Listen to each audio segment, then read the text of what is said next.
ભાવનાબેન તમે આ કેટલા બધા ડ્રેસ આપ્યા. અમારી ઘરે દુકાન ખુલી ગઈ. જુઓ ચારે બાજુ ડ્રેસ ડ્રેસ ડ્રેસ સાડી કિરણબેનને બતાવે છે અત્યારે.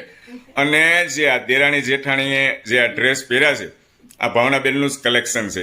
એકદમ મસ્ત લાગે છે, યુનિક લાગે છે. અમારા બા કે ની પહેલા હું કહી દઉં, કેવો લાગે બા ડ્રેસ?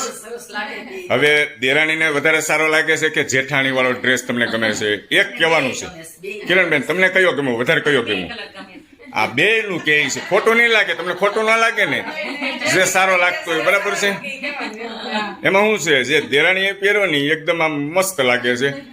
જે એકદમ ઓછું વર્ક દેખાય છે, સરસ મજાનો લુક પણ સારો આવે છે. અને આ ડ્રેસ પણ ખૂબ સારો. શું કહો છો? હા, બરાબર. ખૂબ સરસ કલેક્શન છે ભાવનાબેન. હવે તમે દેરાણી જેઠાણીને વધારે કલેક્શન બતાવતા નહીં.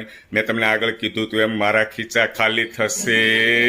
ઘણી બધી ખરીદી થઈ ગઈ છે અને દિવાળી આવે ને પહેલા જ ખરીદી કરી લેવી જોઈએ. હું તો કહું, વારે કહું દેરાણી જેઠાણી, દિવાળી આવે ને પહેલા ખરીદી કરી લેવાની, પછી ટ્રાફિકમાં નહીં જવાનું. આ બધું લઈ આવ્યા છે જો. પણ પાછું જે ન ગમતું હોય પાછું ભાવનાબેનને પહોંચાડી દેજો. જય શ્રી કૃષ્ણ.